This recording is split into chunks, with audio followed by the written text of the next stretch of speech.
Would like to call to order the June 18th, 2018 Cabarrus County Board of Commissioners regular meeting.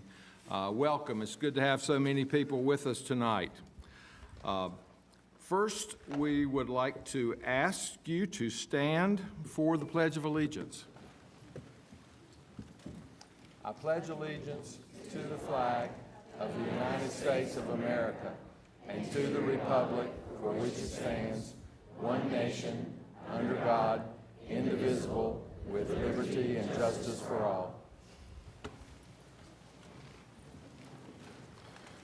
We're very happy to have the Reverend Daniel Wilson from Boger's Chapel United Methodist Church with us tonight to lead in our invocation. Let us pray. Almighty God, we give you thanks for the gift of this day and for the opportunity to wake up this morning and to breathe deep that first breath. We thank you for the community in which we live, and we pray, O God, for those who lead us and for those who serve and protect us. We pray this night for those in our community who have and those who have not. We pray, O God, that you would continue to lead, guide, and direct us in all that we do, that you would help us to have hearts for you and hearts for our neighbors. We thank you, we praise you, and with our whole hearts we love you. And it's in Christ's name we pray. Amen. Amen. Thank you, Reverend Wilson. We appreciate you being with us tonight.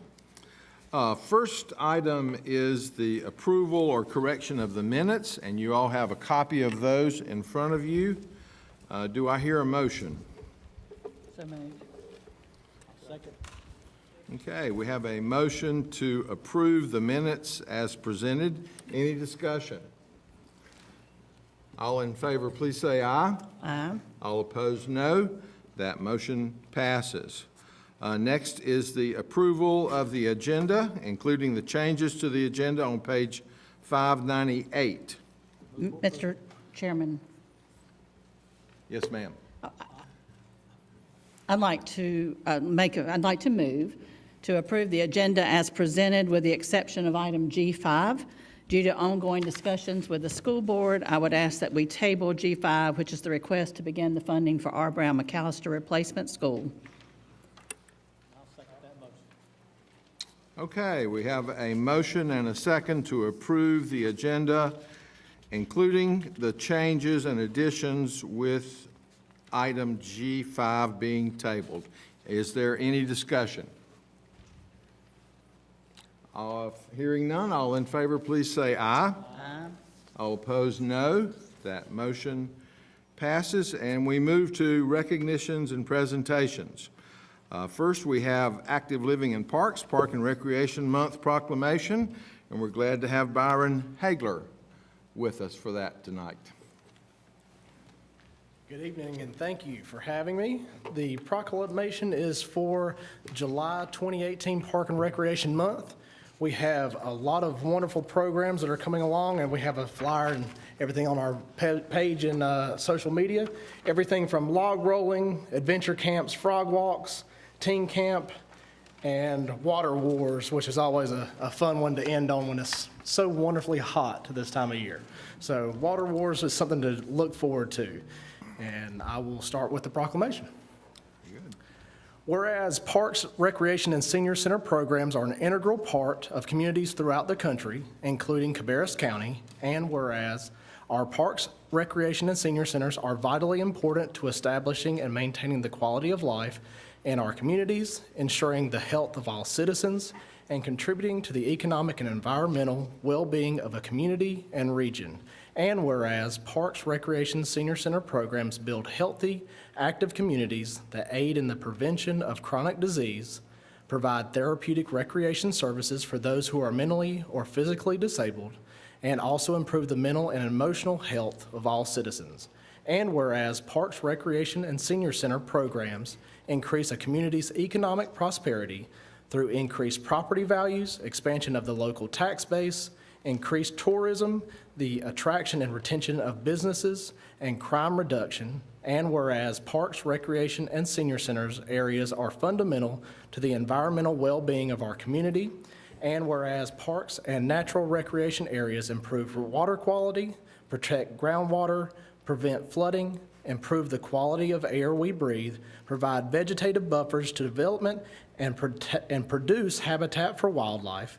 And whereas our parks and natural recreation areas ensure the ecological beauty of our community and provide a place for children and adults to connect with nature and recreate outdoors. And whereas the U.S. House of Representatives have designated July as Parks and Recreation Month. And whereas Cabarrus County recognizes the benefits derived from parks, recreation resources, and senior centers. Now therefore be it resolved that Cabarrus County Board of Commissioners do hereby proclaim July 2018 as Park and Recreation Month, adopted this 18th day of June 2018. Thank you, Byron. Thank you. Especially like the part where you suggested getting in the water. Do I hear a motion that we adopt this proclamation? Okay, we have a motion and a second. Any discussion? All in favor, please say aye. Aye. All opposed, no. That motion passes. And now we are happy to have Jimmy Lentz from EMS for recognition of Mid-Carolina Paramedic Skills Competition. And I am not Jimmy Lentz. And Justin Brines. I'm not tall enough. Thank you for letting us present to you this evening. We're here this evening for recognition for the Cabarrus County EMS team of Captain Kara Clark and Master Paramedics Nicole Shapiro and Rebecca Norris, who took third place honors in the 6th annual Mid-Carolina Paramedic Skills Competition in Chapel Hill. This was held on May 2nd in 2018. The team went up against the best teams from across the region in a competition format of complex patient care scenarios, and they were the only all-female team in this year's competition.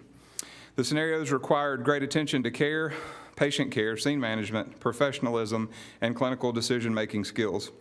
Over the years, Cabarrus EMS teams have earned high honors in many competitions within our region. We compete not only for bragging rights, actually that's just a very small part of it. The main reason is to show that we can improve patient care and collaboration with agencies from across the region.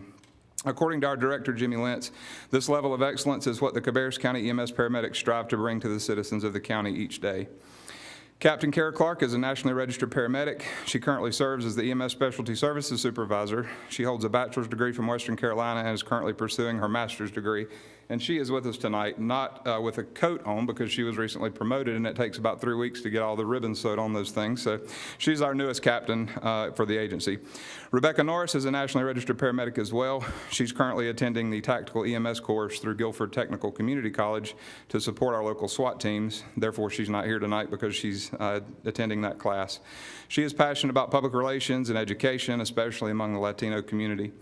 Nicole Shapiro is a nationally registered paramedic as well, and this was her first paramedic competition. And we are happy to say that Nicole and Rebecca will be representing the county at the State of North Carolina Paramedic Competition preliminaries coming up in July. So we have the trophy here from a little while back, and Kara's here tonight as well. So thank you very much for allowing us to recognize them. All right, thank you. Congratulations.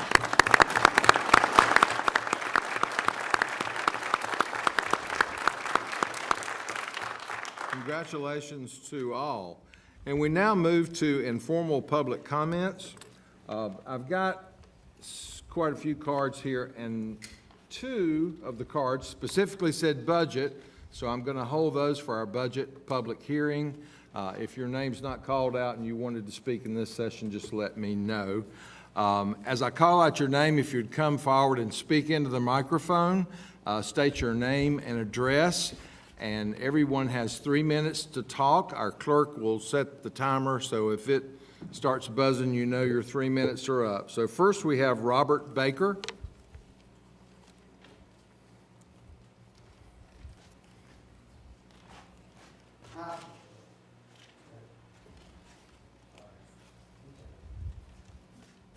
Okay, I think Robert changed his mind. So we have Janelle Caudle.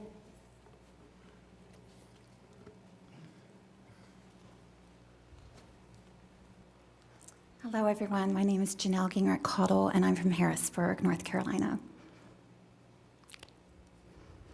This evening, I'd like to address the Board of Commissioners as a founder of the Good Samaritan Animal Society and a concerned taxpayer about my personal evaluation of the 2017 Public Animal Shelter Records Report from the North Carolina Department of Agriculture and Consumer Services. The sizable document gives a statewide account for animals entering all North Carolina animal control facilities. Upon the review, the numbers in Cabarrus County are perplexing and upsetting. I believe you will provide a reasonable explanation proving the healthy whereabouts of the significant percentage of animals who at this time are questionable. Please see the highlighted portion of the Cabarrus County Shelter Report, which I'll give you later. 1,417 cats were totally received, 38 were adopted, 19 were returned to owner, 296 were killed, leaving 1,064 or 75% with an undocumented outcome. The shelter received 1,319 dogs, 119 were adopted, 337 were returned to owner, 162 were killed, leaving 701 or 53% with an undocumented outcome. The document states that the shelter received 15 guinea pigs.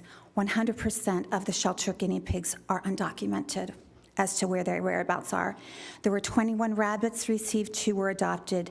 There were none returned to owner or documented as killed, leaving 19 rabbits or 90% with an undocumented income. In 2017, Cabarrus County Animal Shelter reported 2,772 combined intakes. According to the report, 973 or 65% of our shelter animals are unaccounted for. So, while I believe in the greater good, and my conscience is not at peace regarding these animals.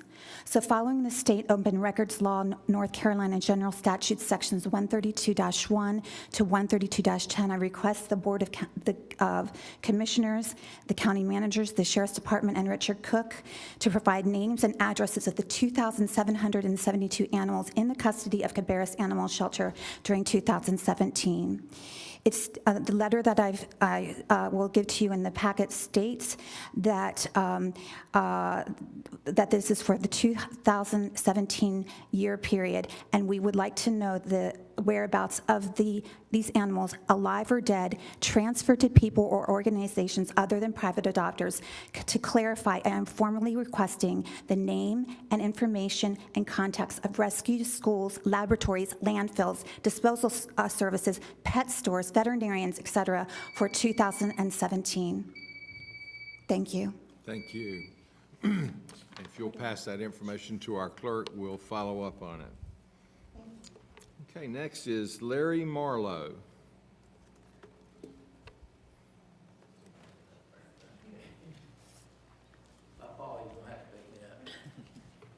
We will.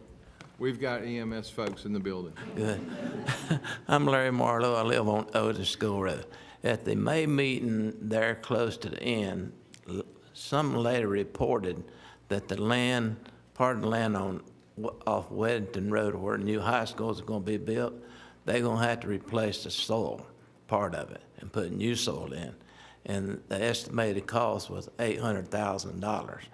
And my question is, did we know this property was bad before we bought it? And if we didn't, who found out now that it's bad? And I'd like to know why we didn't know if we purchased it. And I'd also like to know where the $800,000 money is coming from to pay for it.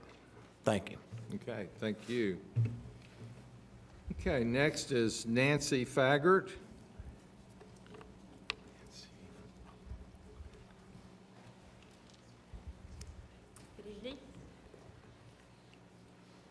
Sensible concerns from people all over our county have been expressed in the public hearings addressing the proposal to close Beverly Hills Elementary Schools. Doctors have signed petitions and taken the time to speak at public meetings. People that don't have children recognize the value of small neighborhood schools and have spoken. Former city officials have pleaded the case for neighborhood schools. Property owners, realtors, and business owners have voiced concern over losing our neighborhood schools. Teachers support small neighborhood schools but dare not speak out for fear of reprisals. However, it seems that some on the Board of Education are unresponsive to the arguments made at public hearings. I'm hoping that through creative thinking with the Board of Commissioners, a way can be found to keep our 3 established neighborhood schools. Closing neighborhood schools robs the citizens of freedom of choice for their children. Some children thrive at smaller schools. Their parents have purposely chosen for them to live in communities where they could attend small schools. It also attracts newcomers to our area that are looking for such a situation. I question one fact of the consulting firm's report. Many young adults do move away after graduation, but I personally know any number of young people that have moved back to neighborhoods that offer the choice of neighborhood schools.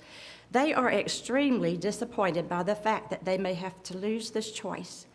Perhaps if the consulting firm had been given permission to include Beverly Hills Elementary School in their findings, the report may have come to a different conclusion. Voting to support Cabarrus County Schools' 5-year plan is the final blow for neighborhood schools in our county. But by making the choice to table item G5 tonight, an amazing thing may happen. Besides saving lots of money for the taxpayers, leaders could continue the conversation and come up with a plan that is appealing to all taxpayers. There's no need to make a hurried decision. Mistakes have been made in the past making rushed decisions, and there's no need to look back. Just make the right decision moving forward.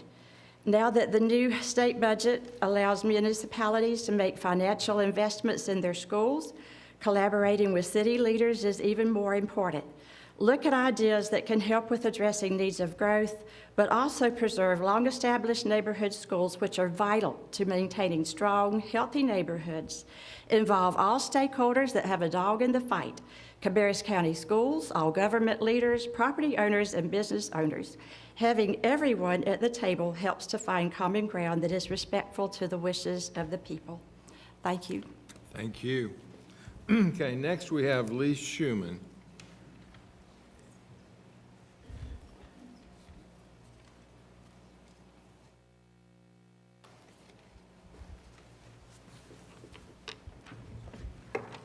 I'm Lee Schuman, live at 633 Grandview Drive, northeast in Concord. Good evening, Commissioners and County Manager Downs. I'm here to caution you guys about approving additional funds for R. Brown McAllister. Obviously, you tabled that for this evening, which is, I think, a positive move, so we can have further conversation. We don't feel that you're getting the full story from the Cabarrus County school staff. All of the discussions we've had about Beverly Hills are relevant with R. Brown McAllister. $200 a square foot, that's the average cost of new build construction for schools in the state of North Carolina, according to the NCDPI. $230 a square foot is the estimate to rebuild Beverly Hills, and is being used as one of the reasons by the CCS staff to say that it's not fiscally responsible. The new R. Brown McAllister, estimated at 100,000 square feet and $30 million, is a whopping $300 a square foot. Royal Oaks was built for $230 a square foot. At a time when it was bid, the average cost of school construction in the state of North Carolina was $189 a square foot. If we're going to hang our hat on fiscal responsibility, then we have to why do we continue to build schools that are well over the state average of construction costs, especially at a time when we have issues with county financing?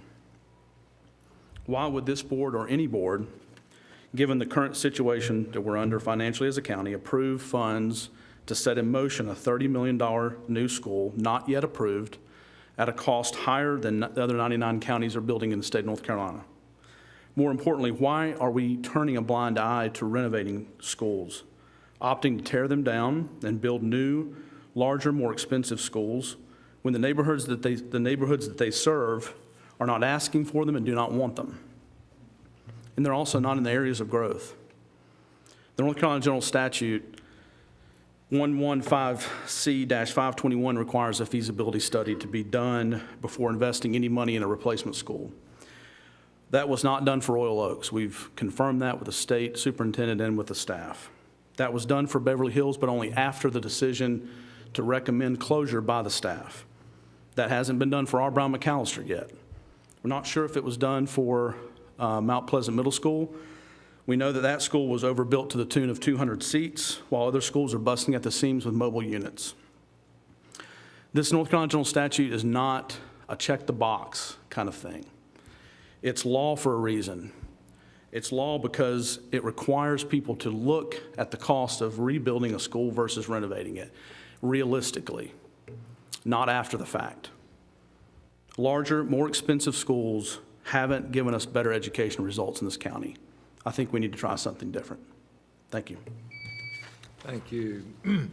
Next is Melissa Golder.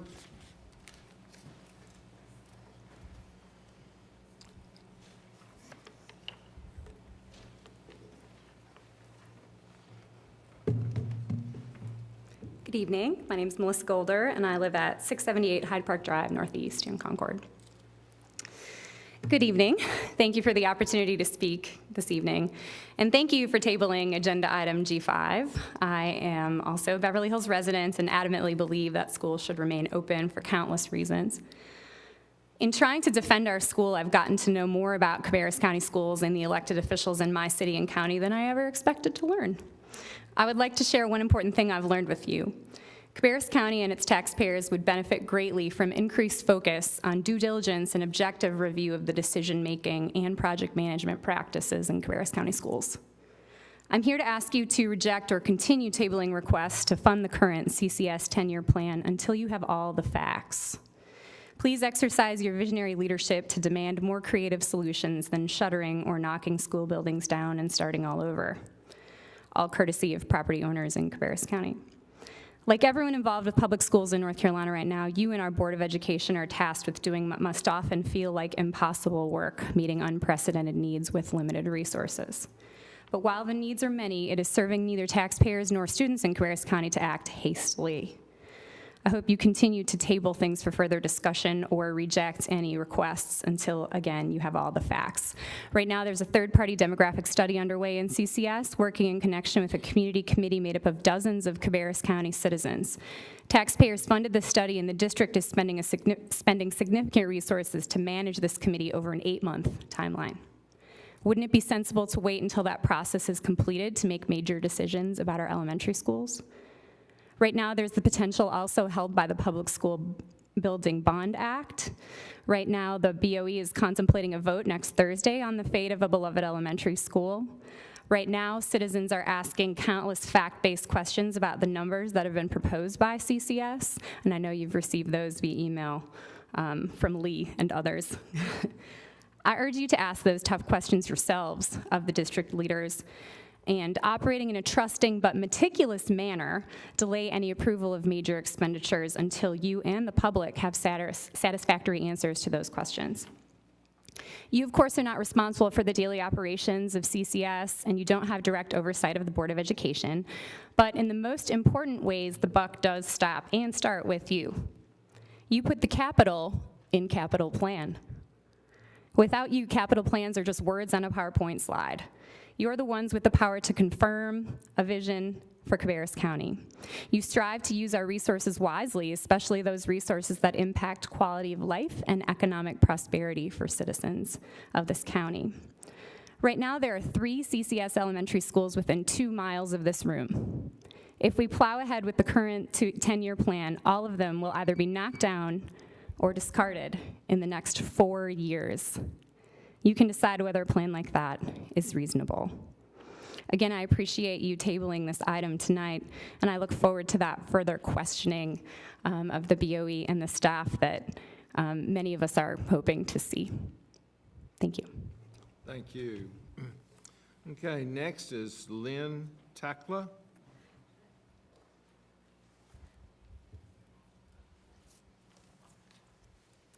Hello, thank you for the opportunity to speak tonight. I'm just simply going to reiterate an email that I sent to all of you and all members of the Board of Education and to Dr. Lauder, Superintendent of Cabarrus County Schools. Once again, my name is Lynn Takla. I live at 656 Abington Drive in the Allison Woods neighborhood off of Burridge. I'm a mother of 3 graduates of Beverly Hills Elementary School, and our family, as you would expect, is opposed to the closing of our wonderful neighborhood school. I know that you all have been inundated with messages from the community, all encouraging you to consider other options. I know that the closing, in particular, of the school is not a decision that is on you guys' plate, but it's something that's very near and dear to us, all of the community schools, whether it's our Brown McAllister, Coulter and Webb, or Beverly Hills, so I speak for all of them. I'm also aware of the fact that as Cabarrus County Commissioners, you have many important financial decisions to make that seriously affect our county. Because of this, you need to rely on the different departments, commissions, boards, and authorities to present you budgetary requests for you to review before making these decisions. You cannot micromanage these other departments, and we realize that. So you expect that financial requests come after all options have been considered, the most economical choices have been made, the effects on the community, both present and future effects, have been addressed, and absolute due diligence has been done. I would like for you to consider that Dr. Chris Lauder's recommendations regarding the futures of Beverly Hills Elementary, our Brown McAllister Elementary, and Coulter and Webb Elementary School, and the resultant monetary requests reflect the following. All options have not been considered. The options that have been considered are the ones that the board decided upon, not the other options that were available out there. The choice that they are making is not the most economical choice. Current and future effects have not been considered. If you look at some of the results of the big study that they pursued, the decisions that they've made have not reflected the results of the study that they themselves paid for. And due diligence has not been done. For details on any of these above concerns, please refer to the abundance of emails you've probably already received and the letters and articles in the Independent Tribune and from other concerned members also of our community. Thank you. Thank you. Okay, next is Jim Fulton.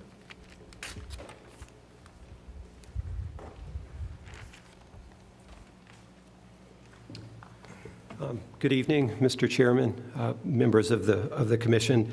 What I have to say concerns item G5, which you tabled, but I'd like to press forward, hoping that you'll take it under advisement as you deliberate.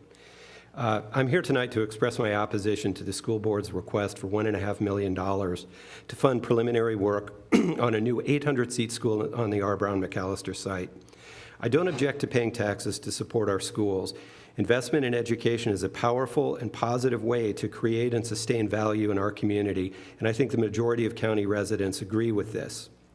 However, not all school projects are created equal, and the challenge in a world of limited resources is to choose those that are most effective, and there are several things about this request that I'd like to clarify. First of all, Mr. Lauder introduced it by saying that residents in districts served by Concord Neighborhood Schools, his term, support this project because they see money being spent on schools in growth areas of the county and want this new building for their own children. This is at best half true. We love our schools and are saddened that they have been neglected and fallen into disrepair due to deferred maintenance, but we want them renovated and returned to us, not demolished and replaced with an 800-seat, 100,000 square foot monstrosity. You were told the demographers conducting the realignment study insisted that if 450 seats weren't added to this site, the county would be in trouble. It may or may not be true, but those seats are desperately needed. And if they are, it's in the growth areas of the county, not in our communities, where zero or declining growth is predicted through 2028. You're being led to believe that a new school, however expensive and inappropriate for the site, is more feasible than renovation. The school board's original plan was to use Royal Oaks as a swing school, renovate each of our neighborhood schools in turn, and give them back to us. And while they will now say the cost of renovation is too high, the fact of the matter is the board and the staff don't really know, because there has never been a thorough independent analysis of McAllister or Beverly Hills or Coulter and Webb by an experienced and qualified firm to understand exactly what is needed to fix the school and return it to us, let alone to estimate the cost of that work. This will need to be done anyhow if any of these buildings are to be repurposed.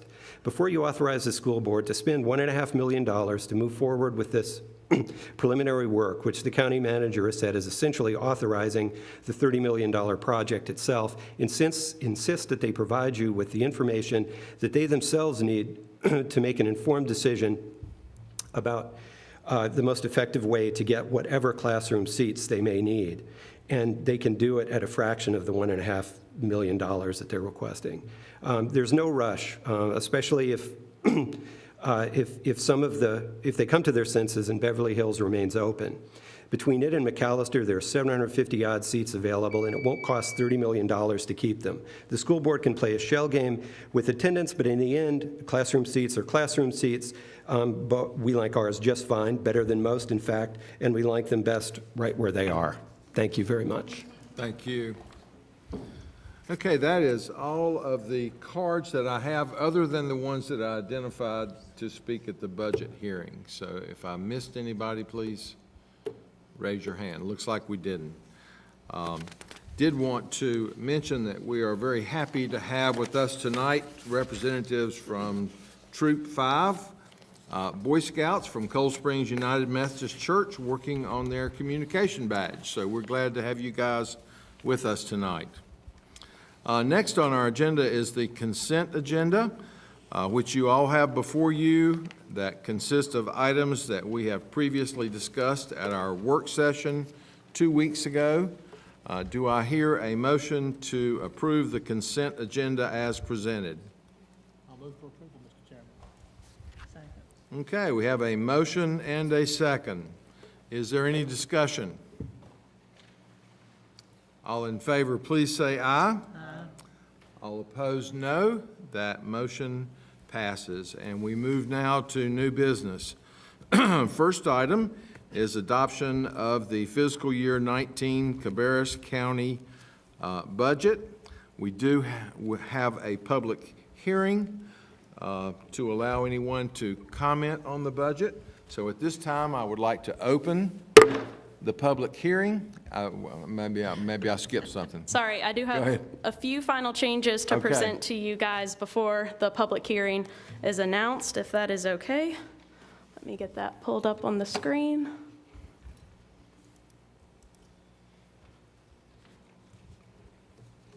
Oh, there we go. And nope.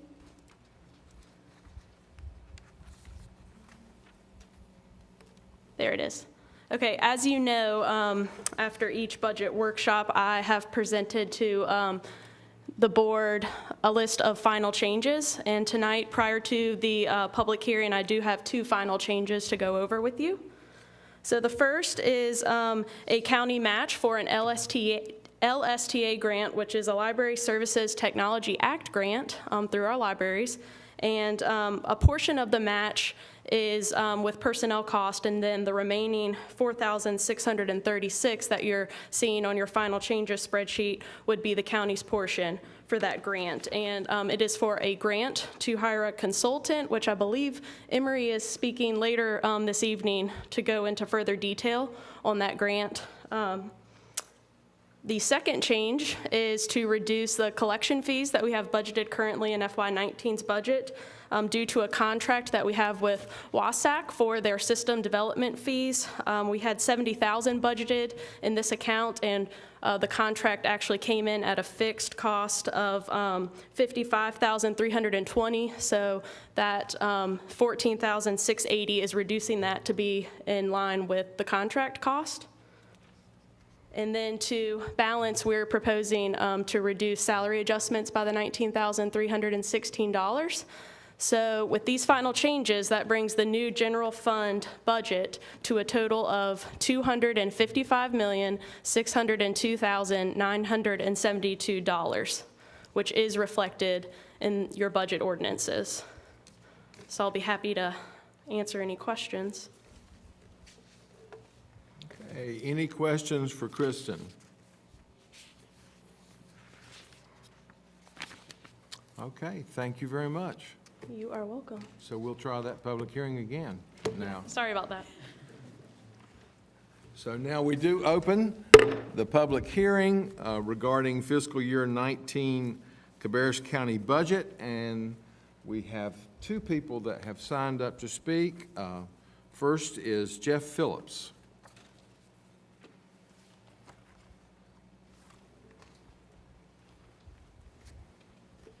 Thank you, Chairperson, and thank you, Commissioners, for what you've been doing Doing a budget is not easy. I've been being a town leader for 8 years in Harrisburg is tough, and I can't imagine what a county budget would look like. It's got to be three to five times larger than Harrisburg, so you got so many things to worry about.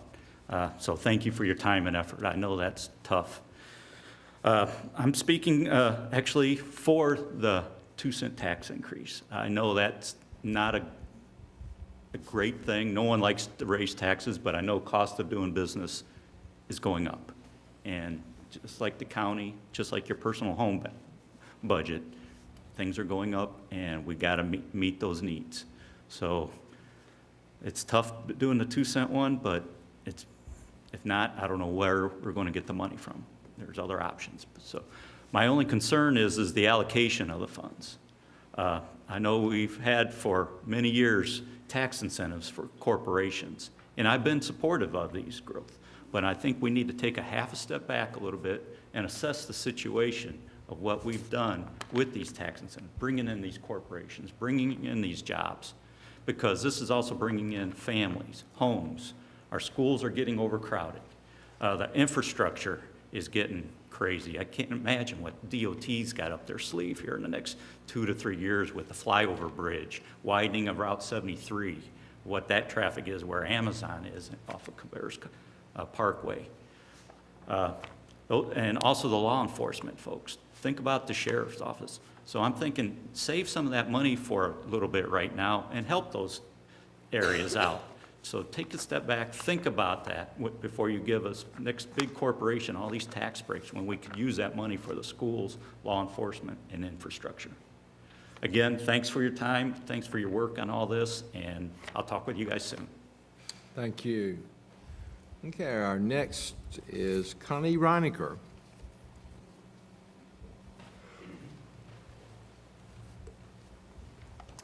Thank you, Chairman Morris, County Commissioner, and County Manager Downs for the opportunity to speak today.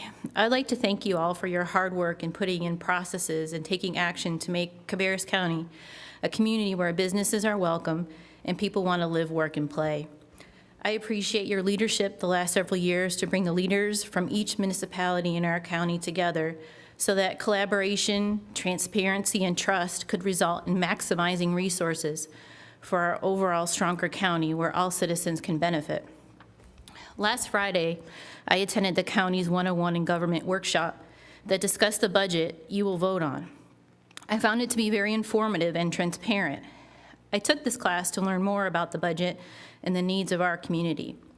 I feel the more you learn, the greater the opportunity there is to make educated decisions because knowledge is power.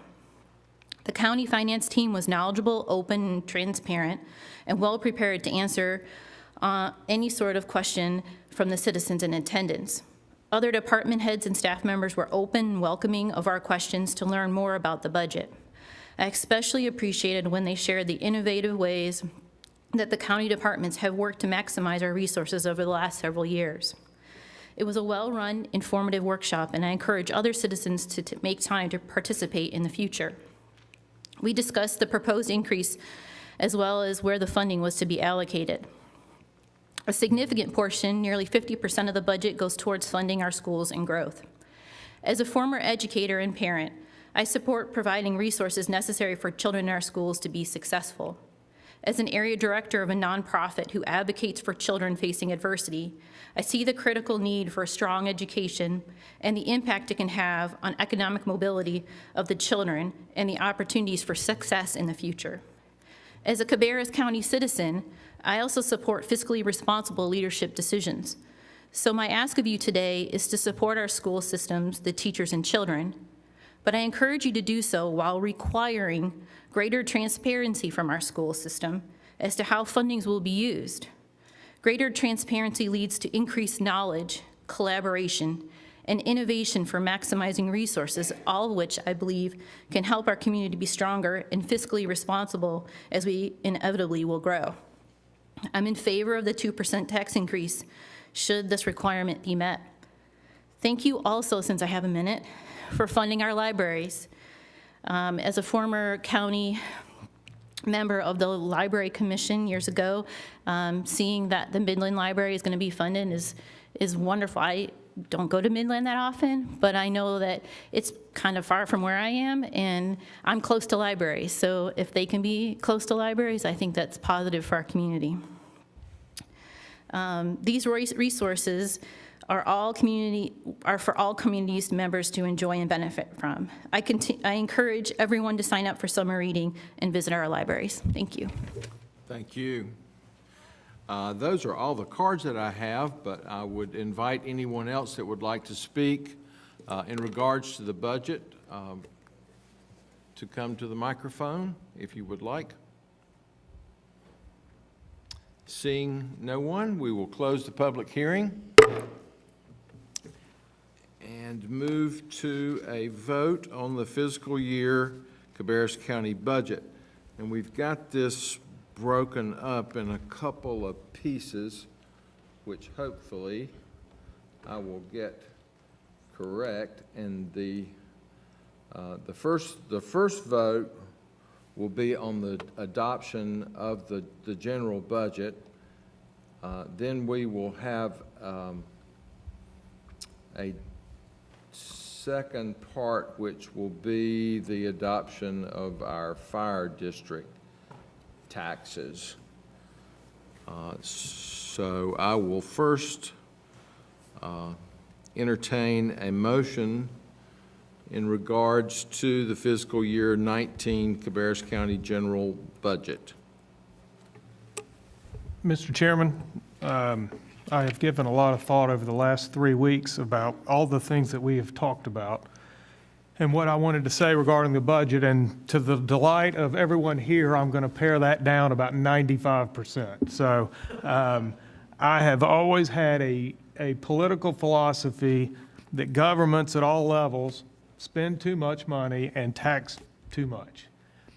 But I can say with certainty that I'm absolutely confident that our county manager, our senior staff, our budget team has put together a budget that reflects our legal obligations, funds the priorities that this board has identified, while keeping in mind that the property owners are carrying the lion's share of the burden in this county. I think we do have an obligation to the property owners to make sure we continue to look for other ways to fund our needs. But the budget that has been presented is a budget that takes care of our short-term needs for this coming year and puts us in a position to continue to look at the long term. So with that said, I move that we adopt the Cabarrus County budget ordinances for the General Fund, Cabarrus Arena and Event Center Fund, Landfill Fund, 911 Emergency Telephone Fund, Health and Dental Insurance Fund, and the Workers' Compensation and Liability Fund for fiscal year 2019. Second. Okay, we have a motion and a second. Any discussion? I would just like to say that I guess this is the 6th budget process that I have been through, and they always make me somewhat dizzy when we begin the process and look at all the information that we have to consider. But I think that this year has been one of the most thorough processes we've ever engaged in, and I cannot compliment staff enough, and that includes these ladies sitting out in front of us here and the county manager. I think that most of you in the audience would probably be amazed at the questions that we can ask about that budget. And there have been many and varied topics, and each and every time they take the time that's necessary to explain those things to us. And so it has been, I think, one of the most pleasant processes that I've been through this year. And so I think we'll see a lot of success from that. Is there any other discussion? Mr. Chairman, I just wanted to sort of reiterate what you said. You know, you're 6 years. Well, this was between the school board, 12 years, and this will be 16 budgets that I've worked through. and working with the county staff and working with Kristen and Lauren and Pam, and, you know, all of the ones that participated in doing this budget. I don't know how you do it sometimes. You know, they got it all up here. We have to see it on paper, but they got it up here, and just about you can ask any of them any of these questions, and they go right to it pretty easily. And the transparency is something that I like about that, because I like for things to be open and honest, for not only for me, but for you, the public, and the citizens of Cabarrus County, that if you know, there's something that you don't understand, we got plenty of resources that'll help you. And you know, seeing we hadn't had a property tax increase in 7 years, 2 cents really wasn't that bad. You know, I don't think, when you consider where we've come from. I don't know what the population of the county was when we had that last tax increase. I don't know. Mike, you might know, but we're up to 206,000 now. And so, you know, obviously you got more people, you have more need for services, and of course, services cost money. And then people ask me, they say, well, where's the growth coming from? You know, I mean, the growth, where's all that money go? Well, there was a time in the years past that the growth would support, the economic development growth would support the growth of the county, and we didn't need to do a tax increase or anything like that. But now, though, the growth has exceeded the county's ability to function on the same amount of revenue that they've been getting. And so that had to come to a change. But anyway, I'm just glad to be a part of it, and I just appreciate this Board of Commissioners for being so easy to work with, and the collaborative effort that we try to work together for the good of the people and to make it a better place for all of us. And at the cheapest amount we can get by with, too, because Mike, your staff cut corners here and there and everywhere, to try to bring it down to, you know, to his absolutely low, so we wouldn't have to have as big of an increase. But it's just a good thing that we're all part of this. And thank you for letting me have that opportunity and that privilege. Okay, is there any other discussion?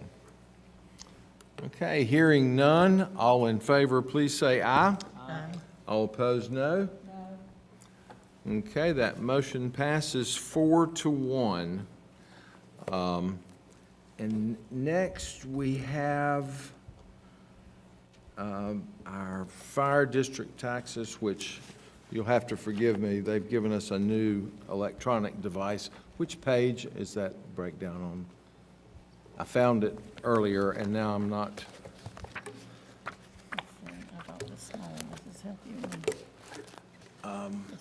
No, we've got the, I don't know, maybe somebody else has found it on their laptop, but it breaks down each of the fire districts and their, yeah, this, I'm looking for the final one that's in, that we will actually be voting on. Okay. 606. 606.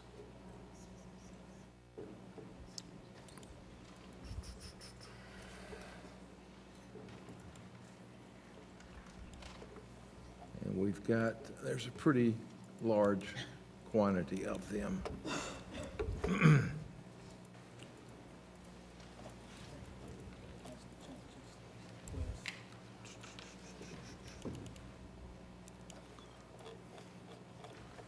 Okay, I have located it now. Thank you for bearing with me. Of course, if you can find page 606, it has each of the fire districts listed with the total valuation in each one.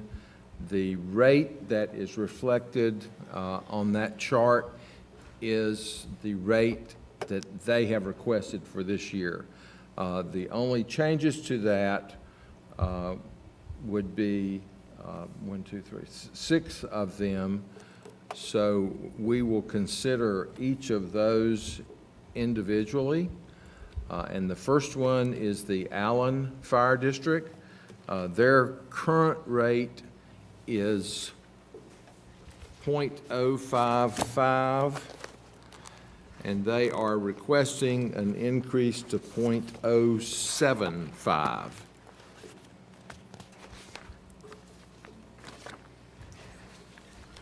And so I would open the floor for a motion regarding that rate increase request for Allen Volunteer Fire Department.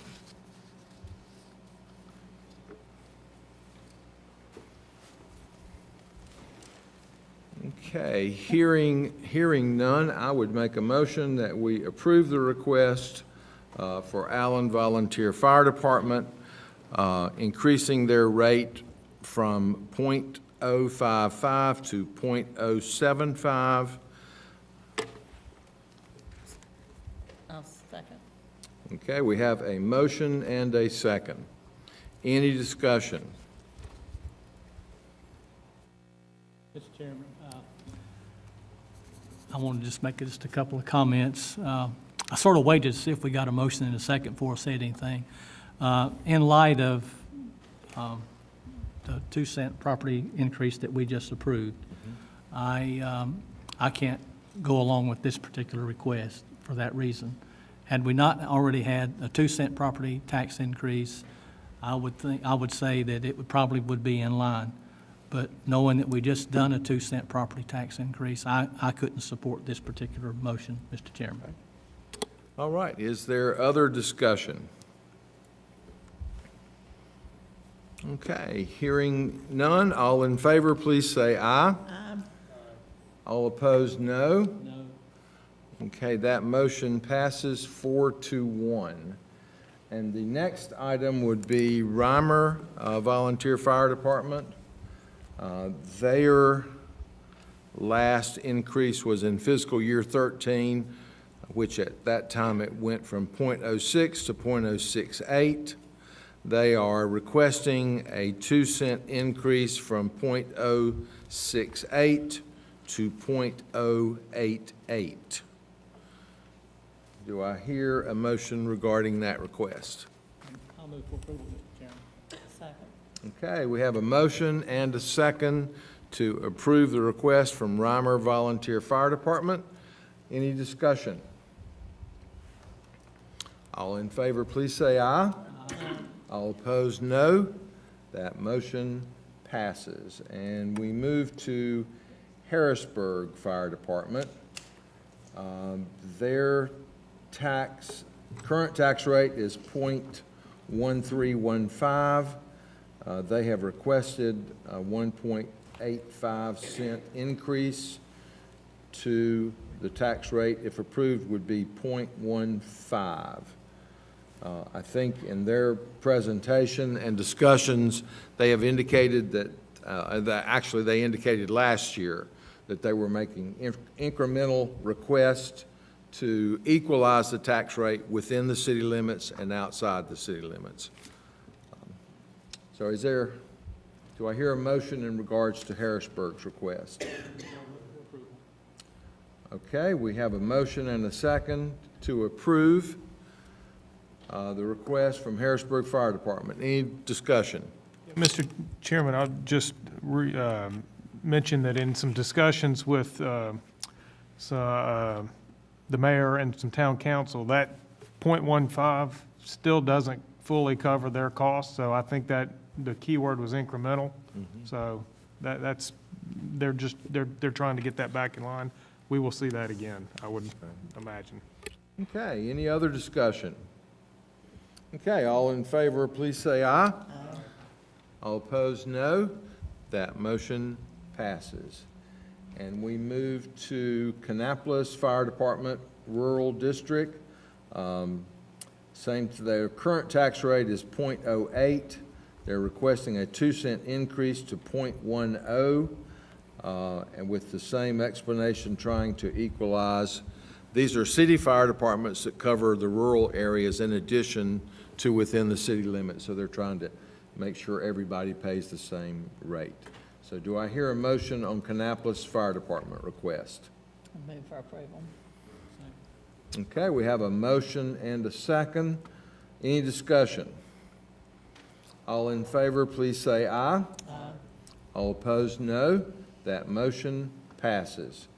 Then we have two requests from Concord Fire Department. One is for the overall rural district. They are currently at 10 cent. They're asking for a 4-cent increase to bring them to 14 cent. Same explanation as the other municipalities. Do I hear a motion on the Concord Fire Department Rural District? Okay, we have a motion to approve the request for Concord Rural District. Any discussion? Okay, all in favor, please say aye. Aye. All opposed, no. That motion passes. And then our final one is for Concord Fire Department, the Jackson Park District. The identical request as the other one. Their current rate is 10 cent. They're asking for a 4-cent increase to 14 cent. Do I hear a motion to approve that request? Move for approval. Okay, we have a motion and a second. Any discussion? All in favor, please say aye. Aye. All opposed, no. That motion passes. Thank you. And now we go back to where we were earlier.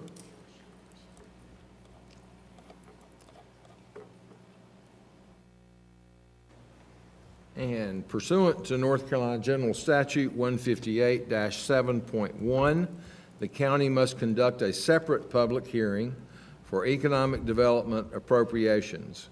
A funding plan is approved. Do what? We need to do that ordinance as a whole? Okay, we'll backtrack for a minute. So now we need a motion to approve the entire fire district tax ordinance as a whole. So moved. Second. Okay, we have a motion and a second. Any discussion? All in favor, please say aye. Aye. All opposed, no.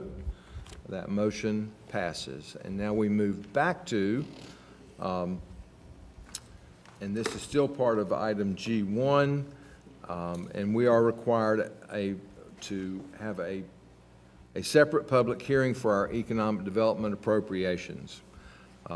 A funding plan is approved during the public hearing when each new economic incentive is approved, and a now one is required for the county's annual appropriation for the contribution to the Cabarrus Economic Development Corporation.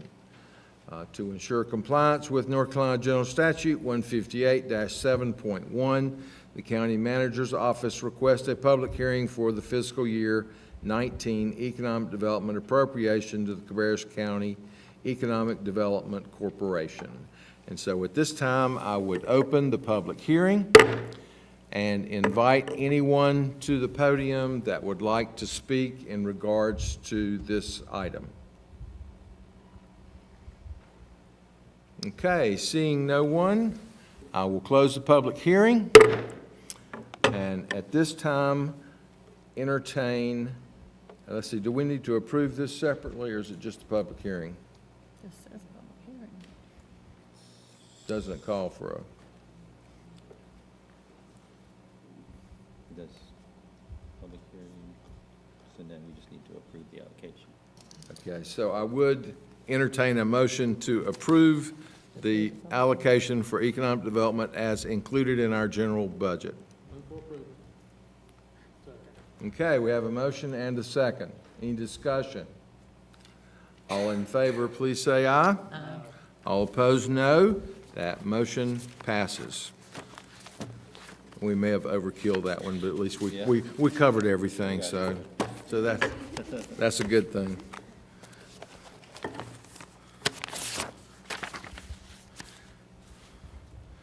Okay, we move now to EMS, renewal of non-emergency transport franchise agreement with American Transmed. And this will be the first reading, and we welcome Jimmy Lentz to the podium for that. Good evening. This will be the first reading. We'll be back in the July 17th meeting to be in accordance with North Carolina General Statute for the franchise agreement between the county and American Transmed. Whereas Cabarrus County regulates the provision of vehicles for hire in Article 82 of the Cabarrus County Code of Ordinances and the North Carolina General Statute 153A-250, including franchises for non-emergency ambulance services. And whereas applications to provide those services were solicited according to the standards defined in Section 82-52 in the ordinance. And whereas county staff has reviewed those applications, sought input from State Office of Emergency Services, contacted references for prospective service providers, and considered other information related to equipment and performance. And whereas the Board of Commissioners have held a hearing as required Section 82-53 of the ordinance. And whereas based on information submitted by American Transmed and information submitted at the hearing, the Board of Commissioners made the following findings. A, the public necessity and convenience requires the proposed ambulance service. B, each such ambulance and its required equipment have been certified by the state as acceptable for the type of franchise requested. C, American Transmed and its officers and our partners are responsible persons to conduct our work in the proposed business. D, only duly certified emergency medical technicians are employed as operators and attendants by American Transmed for non-emergency service franchise. E, all others requirements of Article 82 and other applicable laws and ordinance have been met. Now, therefore, the Cabarrus County Board of Commissioners resolves that 1, the Board of Commissioners grants a franchise to American Transmed for the operation of non-emergency ambulance services for the period of July 17, 2018 to June 30th, 2021. The terms of this franchise shall include the following. The geographic boundary for this franchise shall be the entirety of the county. Any change in ownership or management of American Transmed shall terminate the franchise and shall require a new application and new franchise award. The franchise may not be sold, assigned, mortgaged, or otherwise transferred without the approval of the county and a finding of conformance with the requirements of Article 82. The terms of Section 82-57 of the ordinance shall be included in the franchise agreement as they relate to termination, suspension, or revocation. The Board of Commissioners authorize the county manager to negotiate and execute the franchise agreement with American Transmed, not inconsistent with this ordinance after drafting and review by the county attorney. Thank you. Okay, this franchise agreement does require 2 readings and 2 approvals and a public hearing. So at this time, I would open the public hearing and invite anybody that would like to speak in regards to this franchise agreement to the podium. Okay, seeing no one, I'll close the public hearing. And at this time, I would entertain a motion to adopt the ordinance as presented. Okay, we have a motion and a second. Any discussion? All in favor, please say aye. Aye. All opposed, no. That motion passes, and we will review this again next month. Okay. Next item on our agenda from Finance is Workmen's Compensation Fund Budget Amendment. And we're happy to have Susan Farrington talk with us about it. At your work session on June 4th, I asked for you to put this, continue to put this on your new business for tonight so we could have the most up-to-date numbers. And we do need to increase our number just slightly by about $18,000 based on some different information that's coming in for some claims that we're anticipating hitting for pretty soon. So the fund balance appropriation that we need to make tonight is $275,000 as opposed to the $257,000 that we had previously spoke about at June 4th. So there will be a change in the budget amendment for your minutes. Okay, any questions for Ms. Farrington? All right, thank you. Thank you. Okay, do I hear a motion to approve this budget amendment? So moved. Second. Okay, we have a motion and a second. Any discussion? All in favor, please say aye. Aye. All opposed, no. That motion passes. And we move now to NACO voting credentials, which the National Association of Counties, NACO, will hold their 83rd annual Conference in Nashville, Davidson County, Tennessee, July 13 through 16. In order to participate in the annual election of officers, the delegate needs to be designated and a form completed and returned. Commissioner Kiger and I both plan to attend that conference, so either of us could be the voting delegate as designated by this board. So do I hear a motion in regards to who you would like to designate as your voting delegate? I would move that we make Chairman Morris the voting member of the delegation. Thank you, I suppose. I'll second. Yeah, okay. Is there any discussion? All in favor, please say aye. Aye. All opposed, no. That motion passes. And we move now to item G7, a grant and award match for the library system, and we're happy to have Emery Ortiz with us. Good evening. As Kristen mentioned earlier, Cabarrus County Public Libraries were awarded an LSTA grant, and I presented that information to you at a few work meetings ago, that will provide consulting services for our library system in this coming year. So as we continue to grow and expand and our communities need more from their libraries, we are able to provide that going forward. So in order to officially accept that grant, we will need an additional $4,635.75 added to the library's budget for fiscal year 19. Any questions? Questions for Emery? I think we took care of the technical portion of that earlier in the meeting. Okay, so at this time, I would entertain a motion to approve allocation of additional $4,635.75 in the library system's fiscal year 19 budget to provide matching funds for the LSTA grant. Move for approval. Second. Okay, we have a motion and a second. Any discussion? All in favor, please say aye. Aye. All opposed, no. That motion passes. And we move now to item G8 from Department of Human Services, Memorandum of Understanding between the North Carolina Department of Health and Human Services and Cabarrus County. And we're happy to have Karen Calhoun with us to talk about this item. Welcome. Thank you. Good evening. The Memorandum of Understanding is for fiscal year 2018-19, and it is by and between Cabarrus County, not just DHS, so I want to make sure that you're aware of that. It is Cabarrus County and the Department of Health and Human Services at the state level.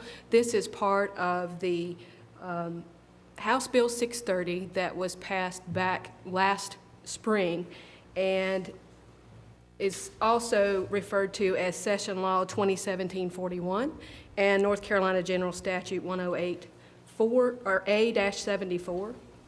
The official name of the act is the Family Child Protection and Accountability Act, so that's a mouthful, but it's got a lot of movement as far as the state is concerned and a lot of revisions that we have been through, and this is the final revision to be signed and in place by July 1st, 2018. The effective implementation date for compliance for the performance measures that are at the back of the agreement, that are 9 different performance measures comprising of 27 different individual performance measures within the Department of Human Services, are outlined in each one of those. And so that they're giving us a grace period of 6 months. So compliance for the performance measures outlined in the agreement are not effective until January of 2019. And so the Directors Association at my level, along with the North Carolina Association of County Commissioners and several other entities and public input, has all been a part of this process. And this is like the 4th draft and final draft that we've gone through, and they have scaled it down considerably. 6 months ago, I wouldn't have been comfortable signing this document, to be honest with you, because it was not really a cooperative agreement, a partnership, and a collaboration as it was intended from the law. And so with a lot of work and a lot of revisions, they have heard us. I still have a few concerns, and I'll be glad to answer questions about the performance measures with regard to that. But the department as a whole is in compliance with these measures. They're federal requirements primarily.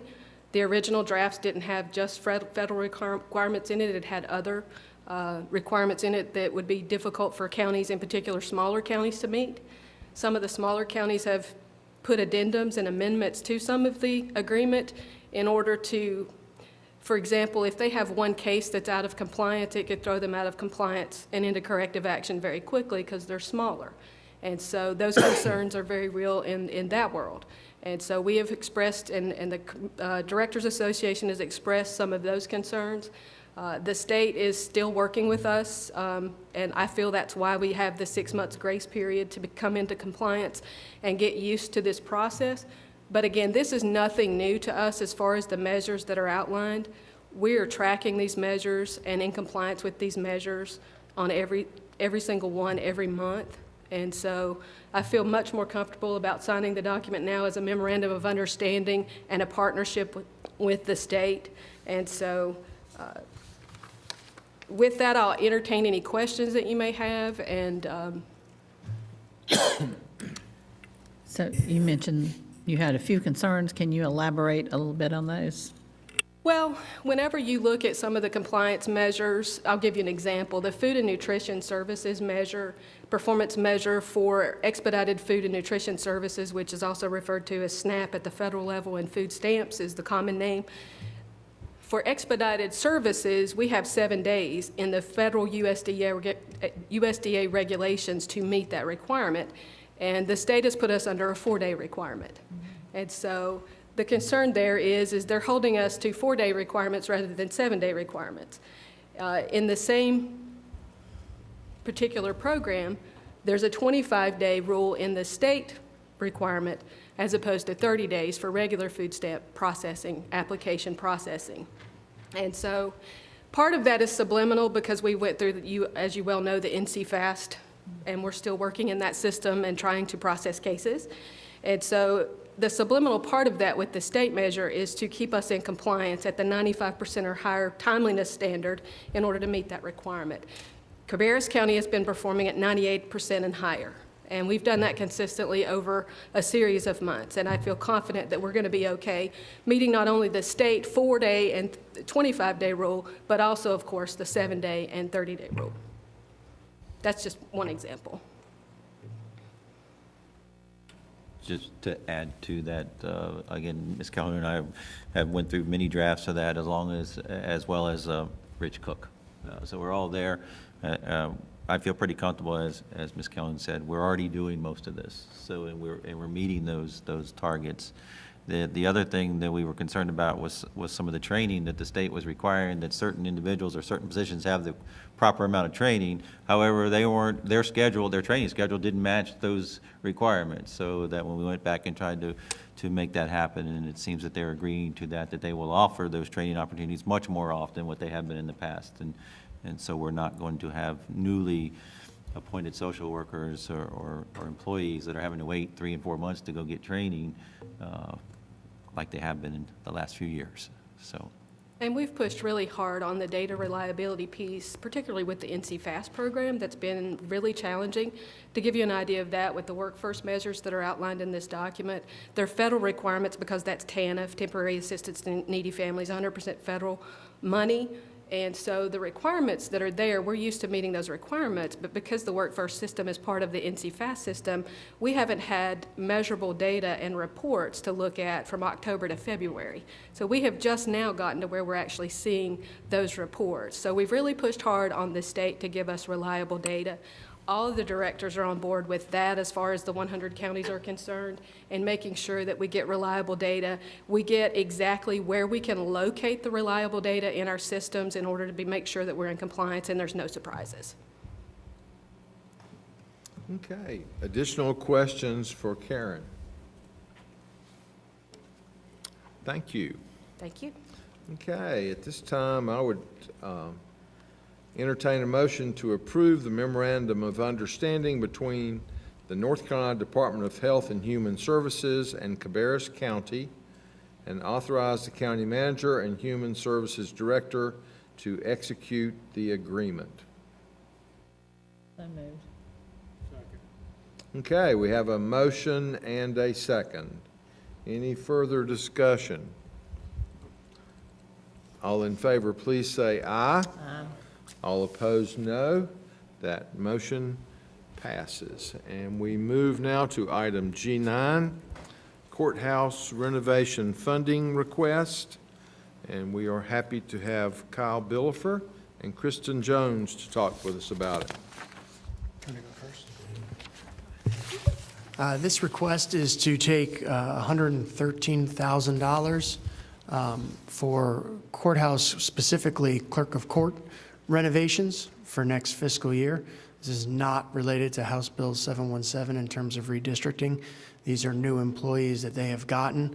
And this represents a very small renovations to the clerk of court's estates area, as well as some new cubicles in there to replace oversized cubicles that they have now so we can fit more people in.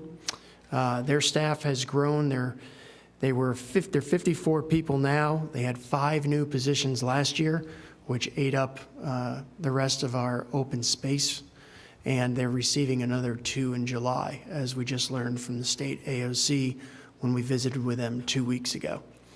We no longer have anywhere to put these folks, and a lot of the information that they discuss is with families and is privileged information. So even if I had the floor for more cubicles, I would need to at least put in 1 or 2 private offices.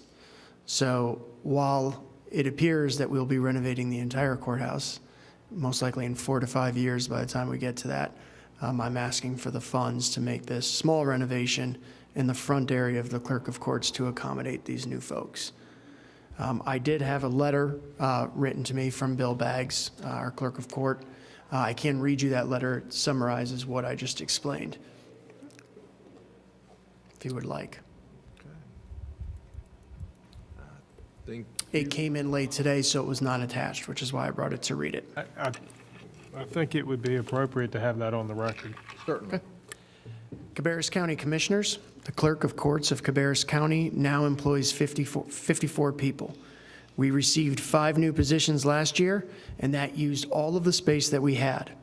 Now there have been 2 new positions allocated to our office as of July 1st, 2018.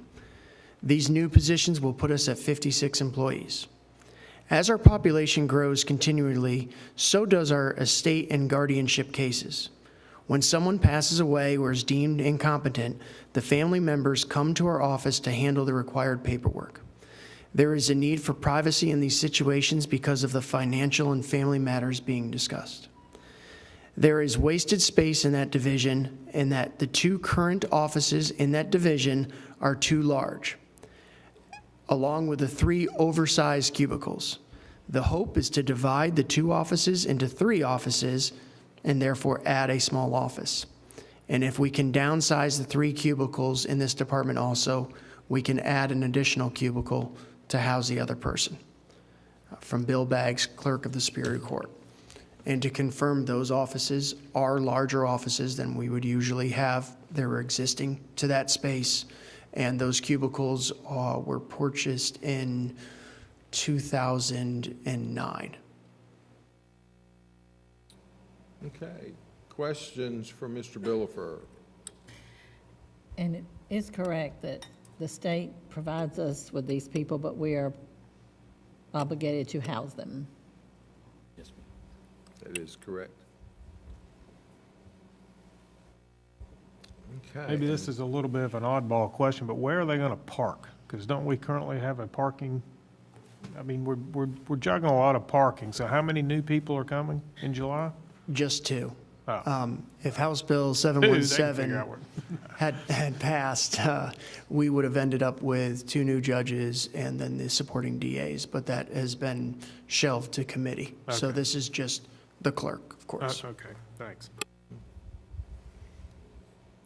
Okay, and I'm assuming that Kristen is here to tell us how we're going to pay for this. Sure. So we are proposing to move funds from your board contingency in the amount of $113,000 to the capital projects fund, which would leave your contingency in the amount of $591,032.17. So I did want to update you with your remaining balance for your contingency funds for FY18. Very good. Any other questions? Okay, then I would entertain a motion to adopt the attached budget amendment and project ordinance to approve these renovations. Move for approval. Second. Okay, we have a motion and a second. Any further discussion? All in favor, please say aye. All opposed, no. That motion passes. Thank you. Okay, we move now to appointments to boards and committees, of which we have an abundance tonight. And the first of those is Active Living and Parks. Current Active Living and Parks Commission members Mike Kirby, Robin Phillips, and Charles Grimsley have terms that expire January 31st, 2018. All are willing to serve another term. Letters of recommendation is included in your agenda. So at this time, I would entertain a motion to reappoint Mike Kirby, Robin Phillips, and Charles Grimsley to the Active Living and Parks Commission for 3-year terms ending January 31st, 2021. Okay, we have a motion and a second. Any discussion? All in favor, please say aye. All opposed, no. That motion passes, and we move to Board of Equalization and Review. Mr. Glenn Tucker and Mr. Bernard Felder currently serve as member and alternate member respectively on the Board of Equalization and Review and have terms expiring June 30th, 2018. Both have indicated their willingness to serve another term. Mr. Tucker has served on the board since his initial term in 2011. An exception to the length of service provision and of the appointment policy will be needed for his approval. So at this time, I would entertain a motion to reappoint Glenn Tucker and Bernard as a full member and Bernard Felder as an alternate member to the Board of Equalization and Review for 3-year terms expiring June 30th, 2021, including an exception to the length of service provision of the appointment policy for Mr. Tucker. Okay, we have a motion and a second. Any discussion? All in favor, please say aye. All opposed, no. That motion passes. Now to the Central Iowa Workforce Development Board. The terms of appointment for Tracy Brunt and Milton Chickus, private sector representatives on the Central Iowa Workforce Development Board, in June 30th, 2018. Both are willing to serve another term, and a recommendation letter is attached to your agenda. Ms. Brunt resides in Mecklenburg County. An exception to the residency provision of the appointment policy will be needed for her. Mr. Chickus resides in Gaston County and has served on this board since 2010. An exception to the residency and length of service provisions of the appointment policy will be needed for him.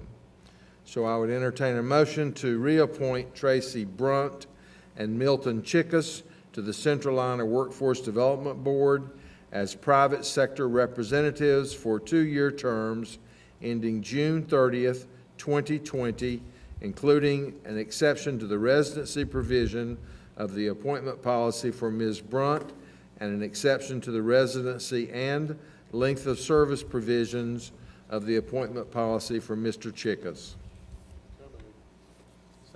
Okay, we have a motion and a second. Any discussion? All in favor, please say aye. All opposed, no. That motion passes. And we move to Concord Downtown Development Corporation. Last year, the Concord Downtown Development Corporation requested a board or staff member to represent the county at their board meetings. Jonathan Marshall was appointed to fill that position. His term on the CDDC board ends June 30th, 2018. He is willing to serve another term. He also serves on the Water and Sewer Authority of Cabarrus County and resides in Mecklenburg County. An exception to the residency and service on multiple boards provisions of the appointment policy will be needed for him if reappointed. So I would entertain a motion to reappoint Jonathan Marshall to the Concord Downtown Development Board for a one-year term ending June 30th, 2019, including an exception to the residency and service on multiple boards provisions of the appointment policy.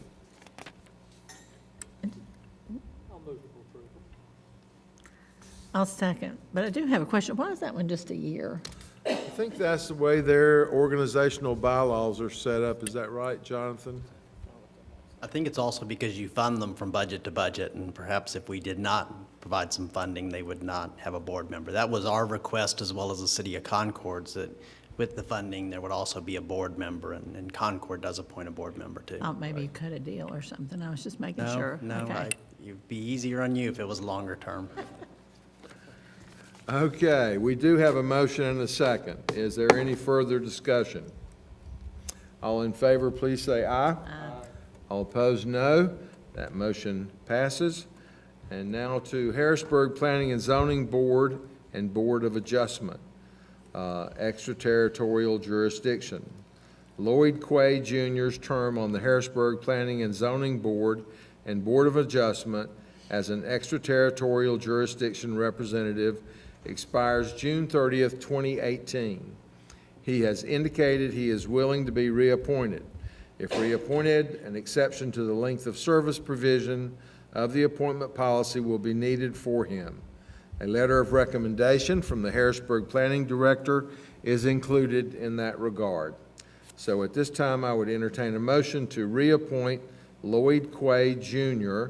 to the Harrisburg Planning and Zoning Board and Board of Adjustment as an ETJ representative for a 3-year term ending June 30th, 2021, including an exception to the length of service provision of the appointment policy. Second. Okay, we have a motion and a second. Any discussion? All in favor, please say aye. Aye. All opposed, no. That motion passes. And we move to the Mental Health Advisory Board. It is requested to add an emergency medical services position to the Mental Health Advisory Board. It is also requested to appoint Justin Brines to fill that position. A letter of recommendation in that regard is included in the agenda. So at this time, I would entertain a motion to add an emergency medical services position to the Mental Health Advisory Board roster. So moved. Second. Have a motion and a second. Any discussion? All in favor, please say aye. Aye. All opposed, no. Motion passes. Now that we have established that position, I would entertain a motion to appoint Justin Brines to the Mental Health Advisory Board as the Emergency Medical Services Representative for a 2-year term ending June 30th, 2020. Have a motion and a second. Any discussion? Mr. Chairman, I just have one question. How many members is on that Mental Health Advisory Board? My rough guess is going to be about 20. It's closer to 30. Closer to, how many? 25, page 524. Okay, it's 25 members. That's all I Right. needed. Thank you. Yeah, it's very broad representation from multiple agencies across the county. Okay, I think we do have a motion and a second. Any further discussion? All in favor, please say aye. Aye. All opposed, no. That motion passes. Now, appointments to the Region F Aging Advisory Committee. The terms for Region F Aging Advisory Committee members Tom Kurzell and Ida Mills expire on June 30th, 2018. Tom Kurzell serves as a delegate, and Ida Mills serves as an alternate. Both have expressed a desire to serve another term. The Home and Community Care Block Grant Committee recommends reappointing Tom Kurzell as delegate and Ida Mills as alternate to the Region F Aging Advisory Committee. A letter of recommendation in that regard is attached. So at this time, I would entertain a motion to reappoint Tom Kurzell as a delegate to the Region F Aging Advisory Committee for a 2-year term ending June 30th, 2020. So moved. Have a motion and a second. Any discussion? All in favor, please say aye. Aye. All opposed, no. That motion passes. And I would entertain a motion to reappoint Ida Mills to the Region F Aging Advisory Committee as the alternate for a 1-year term ending June 30th, 2019. Second. Have a motion and a second. Any discussion? All in favor, please say aye. Aye. All opposed, no. That motion passes. Appointments and removals, Cabarrus County Tourism Authority. The Cabarrus County Tourism Authority Board of Directors has 4 seats that need to be appointed for the term commencing July 1st, 2018, and expiring on June 30th, 2021. The nominating group and their nominees are as follows. Cabarrus County, seat number 4, Commissioner Diane Honeycutt. Cabarrus Regional Chamber of Commerce, seat number 6, Owen Parker. Cabarrus Tourism Authority, seat number 5, Terry Crawford. And Cabarrus County Tourism Authority, seat number 11, Angie Brown. Jennifer Parsley and Joel Griffin's terms on the Cabarrus County Tourism Authority ends June 30th. They are not eligible to serve another term. It is requested to remove their name from the roster. So at this time, I would entertain a motion to remove Jennifer Parsley, seat number 5, and Joel Griffin, seat number 6, from the Cabarrus County Tourism Authority roster and thank them for their service. So moved. Have a motion and a second. Any discussion? All in favor, please say aye. Aye. All opposed, no. That motion passes. And I would entertain a motion to reappoint Diane Honeycutt, seat number 4, and Angie Brown, seat number 11, to the Cabarrus County Tourism Authority for 3-year terms ending June 30th, 2021. Second. Have a motion and a second. Any discussion? All in favor, please say aye. Aye. All opposed, no. That motion passes, and would now entertain a motion to appoint Owen Parker, seat number 6, and Terry Crawford, seat number 5, to the Cabarrus County Tourism Authority for 3-year terms ending June 30th, 2021. So moved. Okay, we have a motion and a second. Any discussion? All in favor, please say aye. Aye. All opposed, no. That motion passes. We now have appointments and removals from the Juvenile Crime Prevention Council.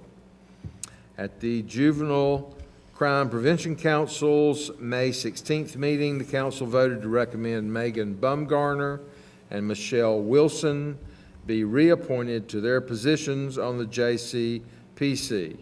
A letter in that regard is included in the agenda.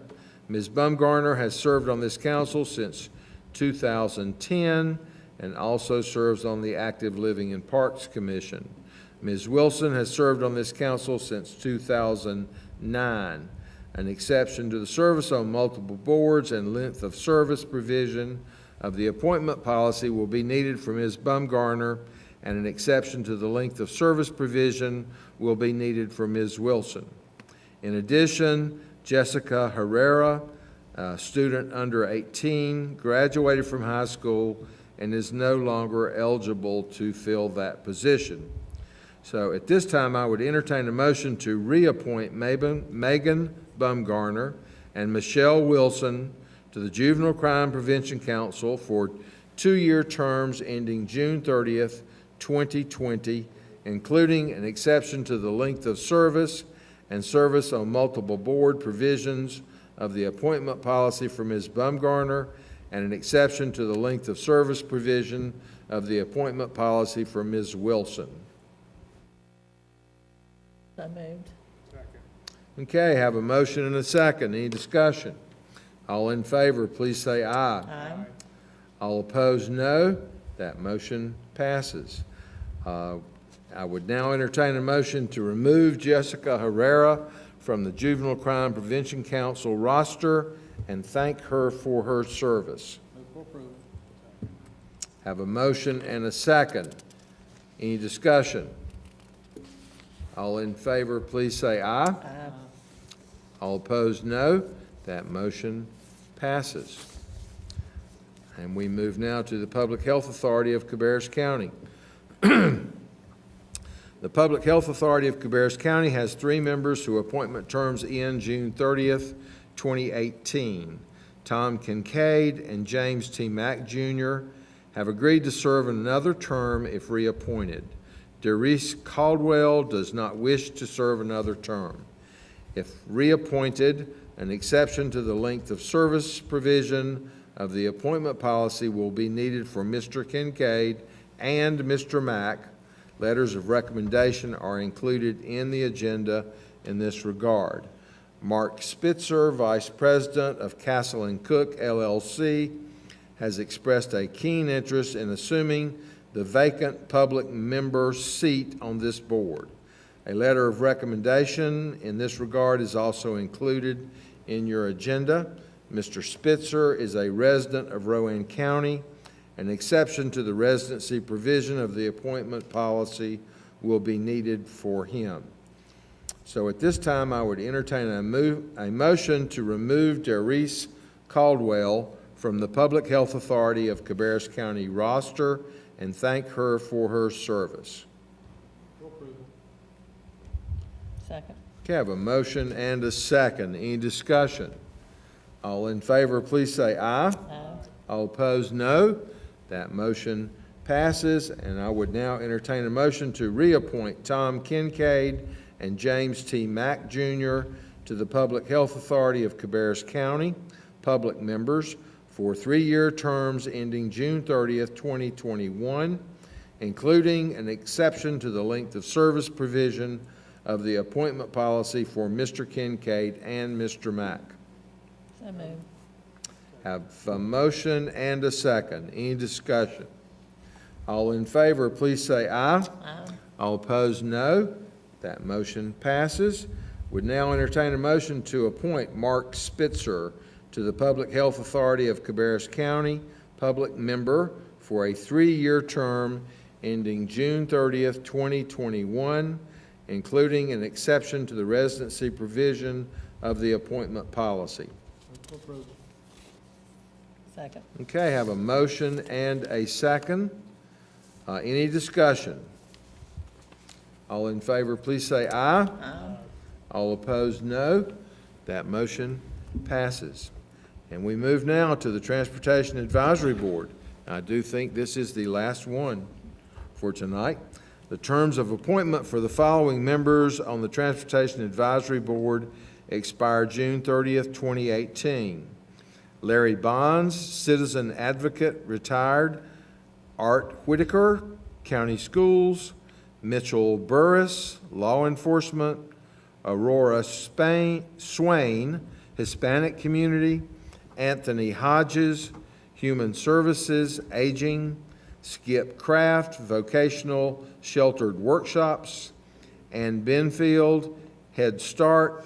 Delton Russell, NC Mental Health. And Sharon Corpening, Social Work Blind, all with the exception of Delton Russell, are willing to serve another term. Mr. Whitaker resides in Stanley County, and Ms. Corpening resides in Rowan County. An exception to the residency provision of the appointment policy will be needed for them. Mr. Hodges also serves on the Home and Community Care Block Grant Committee. An exception to the service on multiple boards provision of the appointment policy will be needed for him. Lee Glass, Cabarrus Health Alliance, Healthy Cabarrus, has resigned from her position on the Transportation Advisory Board. An application has been received from Megan Shuping. She is employed by the Cabarrus Health Alliance and is eligible to fill the vacant Cabarrus Health Alliance Healthy Cabarrus position. So at this time, I would entertain a motion to reappoint Larry Bonds, Art Whitaker, Mitchell Burris, Aurora Swain, Anthony Hodges, Skip Kraft, Ann Benfield, and Sharon Corpening to the Transportation Advisory Board for 3-year terms ending June 30th, 2021, including exceptions to the residency provision of the appointment policy for Mr. Whitaker, Mr. Kraft, and Ms. Corpening, and an exception to the service on multiple boards provision of the appointment policy for Mr. Hodges. Move for approval. Second. Have a motion and a second. Any discussion? All in favor, please say aye. Aye. All opposed, no. That motion passes. I would now entertain a motion to remove Lee Glass and Delton Russell from the Transportation Advisory Board roster and thank them for their service. So moved. Second. Have a motion and a second. Any discussion? All in favor, please say aye. Aye. All opposed, no. That motion passes, and would now entertain a motion to appoint Megan Shuping to the Transportation Advisory Board as the Cabarrus Health Alliance Healthy Cabarrus representative to complete an unexpired term ending June 30th, 2019. So moved. Have a motion and a second. Any discussion? All in favor, please say aye. Aye.